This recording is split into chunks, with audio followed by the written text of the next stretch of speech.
जय हिंद दोस्तों, मैं हूं आपका साथी परवेज अहमद। आप देख रहे हैं द पॉलीग्राफ की खास पेशकश सियासतनामा। उत्तर प्रदेश में सियासत का महाखेला चल रहा है। विगत एक सप्ताह से सत्तारूढ़ दल भारतीय जनता पार्टी में भागम भाग मची है। उसकी वजह से शीतलहरी में भी सियासत का जो पारा है वो बहुत गर्म हो चला है। दलों की गुप्त गोलमेज कॉन्फ्रेंस चल रही है इस वक्त सभी दलों में, और वो लोग क्या कर रहे हैं, जो दूसरे दल या दूसरे दलों के बहुत से नेता हैं उनके साथ बैठ के चल रही हैं। उसमें बड़े बड़े निर्णय लिए जा रहे हैं, टॉप सीक्रेट निर्णय लिए जा रहे हैं। लेकिन जो ये निर्णय वहाँ लिए जाते हैं उन निर्णयों की जानकारी, उसके बारे में जो आजकल सियासत का बाजार है, उसके जो वहाँ महारथी बैठे हुए हैं, सियासत के गणितज्ञ जिनको कहा जाता है, उनको साहब ऐसी खूब जानकारी उनको इसकी रहती है कि उस मीटिंग में क्या हुआ उससे दो हाथ आगे चलकर इनके पास जानकारी रहती है और मार्केट में खबर खूब जो है तरीके से फैला दी जाती है। आज हम आपको लाएंगे गोमंतु बाबा का पिटारा। इसमें ऐसी खबरें जिनको एक तरीके से अफवाह कहा जाता है, लेकिन वो इतने रोचक ढंग से बाजार में फैलती हैं कि वो अफवाह न रहकर बिल्कुल यकीनी तौर पे जो है वो कही जाती हैं। आज हम कुछ ऐसी रोचक बातें आपके सामने लेकर आ रहे हैं। इसमें हमारा कोई दावा नहीं है, ना हमारी तरफ से कोई बात कही जा रही है, लेकिन जो सियासत के बाज़ार में इस वक्त जो है जम के चल रही है, हम उसके बारे में आप तक अपनी चर्चाओं को लेकर आए हैं। बात शुरू करते हैं विधानसभा वार। अगर सदर की बात की जाए तो यहाँ पे अभी कुछ वक्त से एमएलसी के लिए, उसके बाद फिर जो है यहाँ के टिकट के लिए जो दावेदारों का नाम था उसमें भारतीय जनता पार्टी की तरफ से एक बड़ा नाम चल रहा था, सुरेंद्र सिंह वर्मा। सुरेंद्र सिंह वर्मा बहुत कद्दावर नेता हैं। उनके बड़े भाई संग्राम सिंह वर्मा जो है वो भी यहाँ से कई बार विधायक रहे हैं अलग अलग दलों से, और पूर्व में बसपा सरकार में भी और वो मंत्री रह चुके हैं। हुआ यूँ कि विगत सप्ताह सुरेंद्र सिंह वर्मा को एक बार वो बेहोश हो गए, उनको दिल का दौरा पड़ा। लखनऊ के एक बड़े अस्पताल में वो भर्ती रहे, बहुत सीरियस कंडीशन में रहे। उसके बाद उनको पेसमेकर लगाया गया। वो बेचारे बीमार। मार्केट में खबर फैल गई कि सुरेंद्र सिंह वर्मा टिकट चाह रहे थे। उनके बड़े भाई संग्राम सिंह वर्मा ने भाजपा की एक गुप्त बैठक हुई थी, उस बैठक में साफ तौर पे कह दिया कि टिकट अगर दिया जाएगा तो उनकी बेटी को दिया जाएगा। कुर्सी विधानसभा से उनकी बेटी पिंकी जो है वर्मा टिकट मांग रही है, उनको दिया जाएगा। इसका बड़ा गहरा जो है वो आघात पहुंचा उनको, और वो बेहोश हो गए सुरेंद्र सिंह वर्मा कि उनके भाई ने उनके लिए टिकट ना कह के, और जो है उनको आघात लगा, वो हॉस्पिटल पहुँच गए। सियासतदानों को अगर इतना गहरा आघात लगता मेरे ख्याल में तो चाचा इतने दिनों तक उनको भी कोई अटैक नहीं आया। बहुत सारे उतार चढ़ाव आए हैं, लेकिन अब जनता है, जनता कुछ भी कह सकती है। दूसरी विधानसभा क्षेत्र कुर्सी की बात करते हैं। इतना कुर्सी में एकदम आपको लगेगा कि इस बार देवा में ना लग के जो है कोविड के चलते देवा मेला वहाँ नहीं लगा है, लेकिन कुर्सी विधानसभा क्षेत्र में ज़रूर लगा है। और ये सबसे बड़ा जो टिकटार्थियों का मेला लगा हुआ है कुर्सी में, वो समाजवादी पार्टी है। समाजवादी पार्टी के इतने सारे दल, इतने सारे गुट वहाँ दिखाई दे जाएंगे जो टहल रहे हैं। और ख़ास बात यह कि सबसे उनके राष्ट्रीय अध्यक्ष ने कह रखा है कि बस तुम्हारा टिकट पक्का है, तुम जाओ क्षेत्र में मेहनत करो। अब साहब वहाँ के जो पूर्व में जो है विधायक रहे हैं, मंत्री भी रहे हैं, बहुत कद्दावर नेता हैं, 5 बार के विधायक रह चुके हैं, बहुत बड़ी पृष्ठभूमि, सियासी पृष्ठभूमि रफ़ी अहमद किदवाई के परिवार से वो आते हैं। समाजवादी पार्टी के बड़े वरिष्ठ नेता रहे हैं फरीद महमूद किदवाई साहब। उनको तो उन्हीं के दल के लोगों ने कह दिया कि अब ये चुक चुके हैं, और इसकी खबर बिल्कुल वहाँ तक है राष्ट्रीय अध्यक्ष तक, और राष्ट्रीय अध्यक्ष ने कह दिया कि अब उनकी बहुत उम्र हो गई, उनको नहीं लड़ाएंगे, तुम लोग मेहनत करो।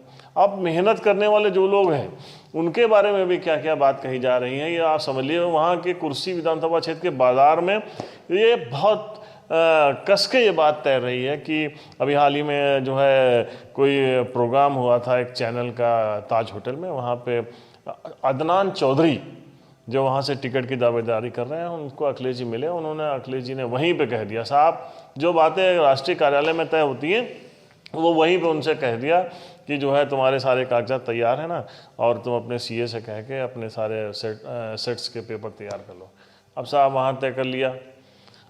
तारिक किदवाई साहब एक नेता है, उनके समर्थक क्या बता रहे हैं कि जो है अभी तारिक किदवाई साहब जो है हम लोग वहाँ पे गए थे, और जो लिस्ट 125 लोगों की इधर की बनी है, जो तीसरी लिस्ट आएगी उसमें जो है चौथे नंबर पे जो है तारिक किदवई साहब का नाम लिखा हुआ है।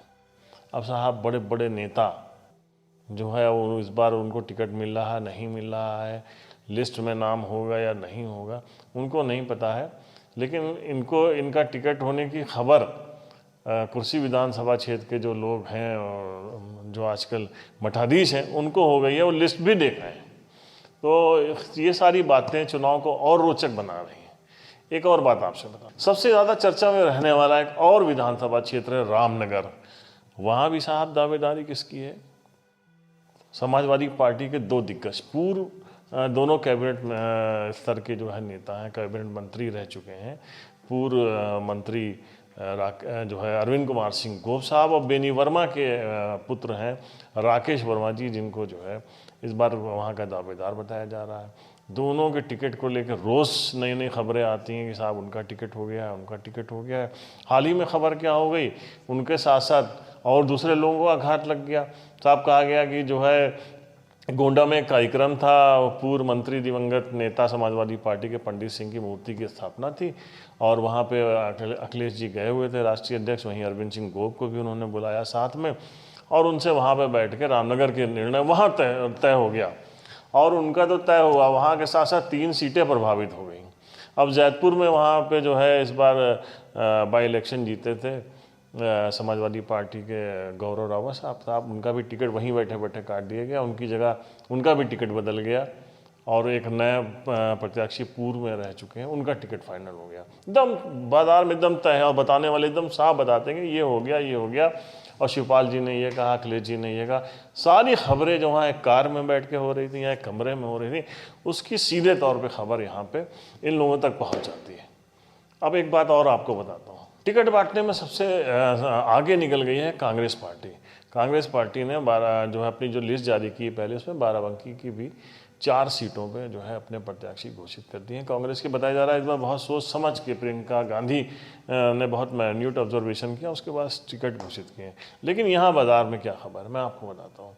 यहाँ से एक टिकट हुआ है, दरियाबाद विधानसभा क्षेत्र है, जहाँ से बेनी प्रसाद वर्मा की जो है भाई हैं अनुज, उनकी बहू जो बेनी प्रसाद वर्मा जी की बहू हैं, उनका टिकट हो गया है कांग्रेस पार्टी से। वो पूर्व में भी ब्लॉक प्रमुख रही हैं सिरौली घोसपुर से।